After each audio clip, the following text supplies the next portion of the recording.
नमो पाहि आपन्नमामित शंभो। कथा से पहले माँ पार्वती से आप सभी लोग फूल लेकर आशीर्वाद दीजिए अखंड सौभाग्य का। सौभाग्यम चाप वैदव्यम पौत्र पौत्रादिकम सुखम बहु पुण्यम फलम सर्वमता शांतिम च देहि मे मंत्रहीनम क्रियाहीनम भक्तहीनम यदेश्वरे पूजितासि महादेवी संपूर्णम च वदस्व मे। हे महेश्वरी अखंड सौभाग्य आरोग्यता का आशीर्वाद दो। हे भगवती मेरे पति की आयु दीर्घायु हो, मेरे बच्चे दीर्घायु हो, मैं अखंड सौभाग्यवती रहूं, इसी कामना से आपका ये व्रत भोलेनाथ का रह रही हूँ। हे भोलेनाथ हम सब पर उमापति अपनी कृपा बनाए रखिएगा। मंदार माला कुलिकाल काये कपाल मालांकित से कराय दिव्यांबराय च दिगंबराय नमः शिवाय च नमः शिवाय।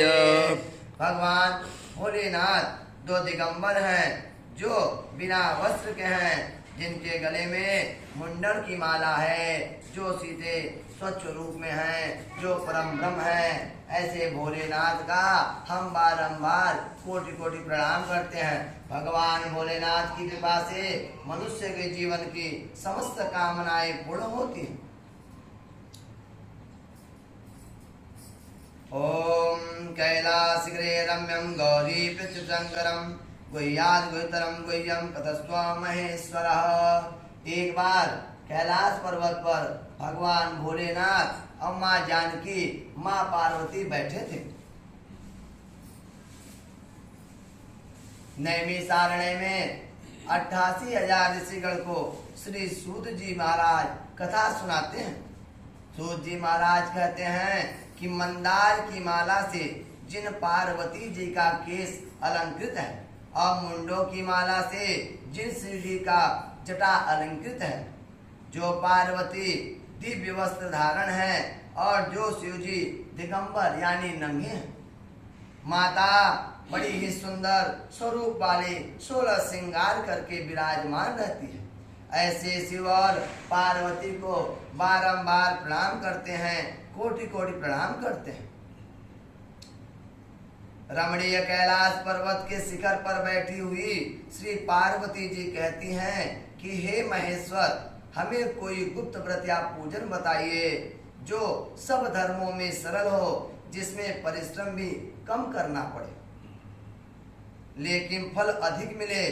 हे नाथ, हे महादेव, यदि आप मुझ पर प्रसन्न हो तो यह विधान बताइए। हे प्रभु, किस व्रत, किस दान, किस तपस्या के मध्य से, आदि से, अंत से, या ऐसा कौन सा पूजन था जिससे आप हमको प्राप्त हुए? ऐसा कौन सा मैंने पूजन किया, व्रत किया, अनुष्ठान किया, दान धर्म किया कि जिसके कारण हे भोलेनाथ मैं आपकी पत्नी बनी, आप मेरे स्वामी बने? ऐसा मैंने कौन सा तपस्या किया था? श्रो देवी प्रवक्ष्यामि तावग्रे व्रतमुत्तमम् यद्युप्यं मम सर्वस्य कथामि तव प्रिये यथा चाण्डो गणे चन्द्रो ग्रहणां भानुरेव च वर्णां च यथा विप्रो देवानां विष्णुएव च। हे प्रभु, आप मुझे बताइए। माता के बार बार ऐसा कहने पर भोलेनाथ ने कहा कि देवी सुनो, मैं तुमको एक व्रत बताता हूँ जो मुझे छिपाने की योग्य है, जो बताने की योग्य नहीं है, जो मेरा सर्वस्व है, जिसके कारण तुमने मुझे प्राप्त किया है, लेकिन तुम्हारे प्रेम के कारण मैं वशीभूत होकर तुम्हें वो बता रहा। जैसे नक्षत्रों में चंद्रमा श्रेष्ठ है, जैसे ग्रहों में सूर्य श्रेष्ठ है, वर्णों में ब्राह्मण श्रेष्ठ है, देवताओं में भगवान विष्णु श्रेष्ठ हैं, गंगा नदियों में श्रेष्ठ है, पुराणों में महाभारत श्रेष्ठ है, वेदों में सामवेद श्रेष्ठ है और इंद्रियों में मन श्रेष्ठ है।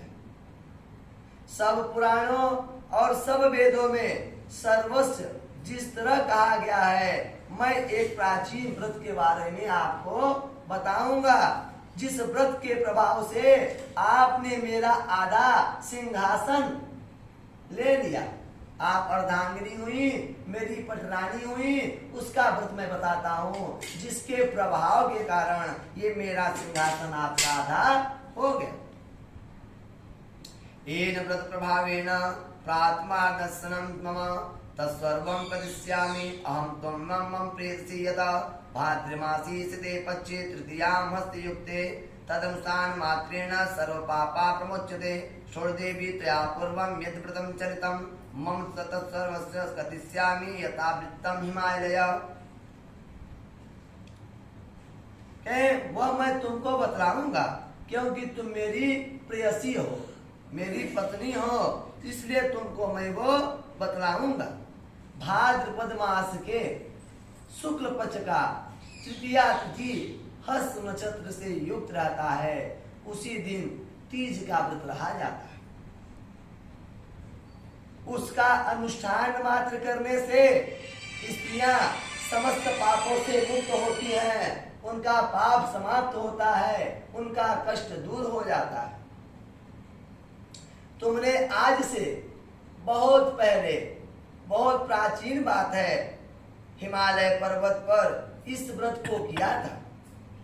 यह वृतांत मैं तुमसे कहूंगा, हे पार्वती ध्यान से सुनना। तब पार्वती माता ने कहा कि हे भोलेनाथ, मैंने यह व्रत किया था, मुझे तो याद नहीं है कि मैंने आपको प्राप्त करने के लिए व्रत भी किया था। यह सब आपके मुख से सुनना चाहती हूँ कि मैंने कैसे व्रत किया था, व्रत करने के लिए क्या सामग्री लगा था, क्या मैंने खाया पिया था, कैसे मैंने व्रत को पूर्ण किया था। शिव जी ने कहा कि भारतवर्ष के उत्तर की ओर एक बड़ा रमणीय और पर्वतों में श्रेष्ठ हिमवान नामक पर्वत है। उसके आसपास तरह की भूमियां, तरह तरह के सुंदर सुंदर वृक्ष हैं, नाना प्रकार के पक्षी और अनेक प्रकार के पशु वहां पर निवास करते हैं। वहां पर गंधर्व के साथ बहुत से देवता, सिद्ध, चारण, पक्षीगण सर्वदा प्रसन्न मन से विचरण करते हैं। यत्र देवा स गंधर्वा सिद्धिचाराण गुह्यका बेचरन्ति सदा हष्टा गंधर्वा गीत तत्परा स्फटिके कांचने शूर्णम मैरी वैदुर भूषितम पूजे विदिताननं शोधो मंदिर यथा हिमेन पूरितं सर्व गंगध्वन्या विमोहिता पार्वती त्वं यथा बाले परमाचरणी तप अद्वैद्वादश देवी दुर्मपान मदोमुखी तत्सर्वं च पक्वनाशनं मम गावासिं जले मगा वैशाखं च दाग्नि सेविना सर्वरीं च वत्पन्नं पन्नाच वर्जितम्। भगवान भोलेनाथ ने कहा कि हे पार्वती, आपने बड़ी कठिन परिश्रम करके इस व्रत को किया था। वो पर्वतराज की जो शिखर है बड़ी ऊंची है और उस पर्वत पर स्फटिक, मणि, हीरा, मोती आदि खजाने कितने हैं, उनकी खाने हैं। यह पर्वत ऊंचा तो इतना अधिक है कि मानो आकाश को अपना मित्र समझता है, आकाश के बराबर है। उसके मस्तक पर, शिखर पर बर्फ जम जाते हैं। 12 वर्ष तक तुमने उल्टी टंग करके पैर को ऊपर बांध कर लटक कर तुमने मेरी तपस्या किया था और सिर्फ तुमने धुआं पीकर मेरी तपस्या किया था। ना तो जल पिया, ना तो अन्न पिया, ना खाया, ना तो कुछ भी ऐसा आन पान किया जिससे तुम्हें पेट भर जाए। तुमने सिर्फ धुआं पीकर मेरी तपस्या की। 64 वर्ष तक तुमने सूखे पत्ते खाकर मेरा तपस्या किया। माघ मास में जब भयंकर ठंडी पड़ती थी तो तुम जल में बैठ करके मेरी तपस्या किया करती थी। बैसाख की दोपहरिया में, प्रचंड दोपहरिया में 50 अग्नि चट्टान पर बैठकर जलती झुलकती हुई तुम मेरी तपस्या किया करती थी। सावन महीना में भयंकर बरसात में तुम खड़ी होकर भीजते हुए मेरी तपस्या किया करती थी। ना तो खाने की चिंता, ना तो पीने की चिंता, ना तो पहनने ओढ़ने की चिंता, सिर्फ मेरे में तुम मग्न रहती थी, सिर्फ मेरी तपस्या किया करती थी। तुम्हारे पिता जब ये सब देखते थे हिमवान, वो बड़े चिंतित हुए, बड़ी उनको चिंता हुई। वो चिंता में पड़ गए कि अपनी कन्या मैं किसको दूं, इस कन्या को मैं कहाँ दान करूं, कहाँ विवाह करूं, ये तो एकदम पागल सी हो गई है। और उन्होंने नारद जी का आवाहन किया। तब उस समय के सबसे बड़े ज्योतिषाचार्य अच्छे पंडित नारद जी हुआ करते थे। नारद जी जब वहां पहुंचे, श्रेष्ठ मुनि नारद को देखकर हिमवान उन्हें प्रणाम किए और उनका अर्घ पाद्य आचमनी करके पैर धुल करके गुरु ब्राह्मण का उनको ऊंचा सिंहासन देकर बैठाया गया।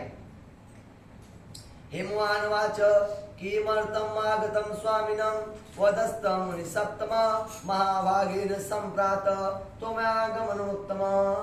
हे महाराज, आप किस लिए आए हैं और मेरा अहो भाग्य कि आज मेरे घर में, मेरे महल में आपका आगमन हुआ है, ब्राह्मण मेरे घर में आया हुआ है। नारदवाच शृणु शैलेन्द्रं महावाक्यं विष्णुं प्रेषिता रम्यं योग्यं योग्यातादभ्यं कन्या रत्नामिताभ्यं वासुदेवं समो नास्ति ब्रह्म शक्र शिवास तस्मादं देया त्वा कन्या अर्थते सप्तमोत्तमः। नारद ने कहा, हे पर्वतराज, आप सुनो, मैं भगवान विष्णु का दूत हूँ। भगवान विष्णु ने मुझे आपके पास भेजा है। मैं चाहता हूँ कि भगवान विष्णु से सुंदर आपके कन्या के लिए कोई वर नहीं है। यदि आप चाहें तो अपनी कन्या का विवाह भगवान विष्णु से कर दें, भगवान विष्णु श्रेष्ठ वर होंगे। हिमवान ने कहा कि भगवान विष्णु स्वयं मेरी कन्या ले रहे हैं, इससे बड़ा मेरे लिए कोई उपकार नहीं होगा और भगवान से, विष्णु से सुंदर दूसरा कोई वर भी मेरे लिए नहीं होगा। अतः हिमवान ने उसी समय कह दिया कि मैं भगवान विष्णु को अपनी कन्या दूंगा। हिमवान की तनी बात सुनकर मुनिराज आनंद से प्रसन्न हुए और आकाश में विलीन होकर चले गए। इधर हिमवान अपनी पत्नी और अपनी कन्या को जब बताएं कि मैंने भगवान विष्णु से पार्वती का विवाह निश्चित कर दिया, तो माता तो बड़ी खुश हुई, लेकिन उनकी कन्या जो थी वो दुखी हो गई। भगवान विष्णु से नारद जी ने जाकर कहा कि हे भगवान विष्णु, मैंने आपका विवाह निश्चित कर दिया, आपका विवाह पक्का करके मैं आ रहा हूँ। इधर हिमवान की पुत्री पार्वती यह सब सुनकर बड़ी व्यथित हुई, बड़ी परेशान हो गई, क्योंकि वो मन से भगवान शिव को मानती थी, उनके अलावा किसी को वो नहीं चाहती थी।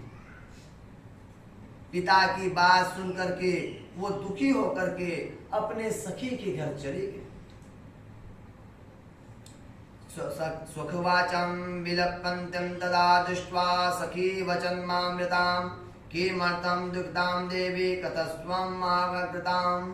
और सखियों से जाकर के वहाँ जमीन पर सो गई सखी के घर और विलाप करने लगी, रोने लगी। एक सखी ने पूछा, क्या हो गया, क्यों रो रही हो, क्या समस्या आ गई?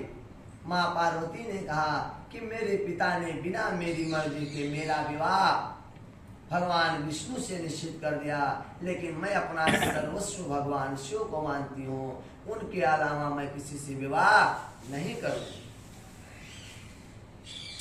सखियों ने कहा, इसमें चिंता का कौन सा विषय है, तुम्हें नहीं विवाह करना है, तुम ना करो, क्यों रो रही?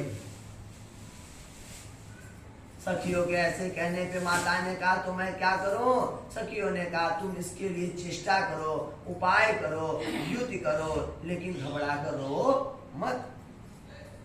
पार्वती ने बोला कि मेरी जो अभिलाषा है उसे प्रेम पूर्वक सुनो। मैं एकमात्र भगवान शिव को अपना सर्वस्व चाहती हूँ, इसमें संशय नहीं है।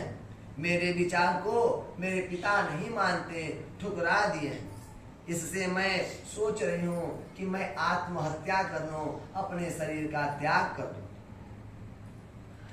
पार्वती की इस बात को सुनकर सखियों ने कहा कि शरीर का त्याग न करो, चलो किसी ऐसे जंगल में चलते हैं कि वहां तुम्हारे पिता न पता लगा सके, और वहां चलकर भगवान शिव की तपस्या करके उन्हें प्रसन्न करके तुम्हारे लिए मनाया जाएगा।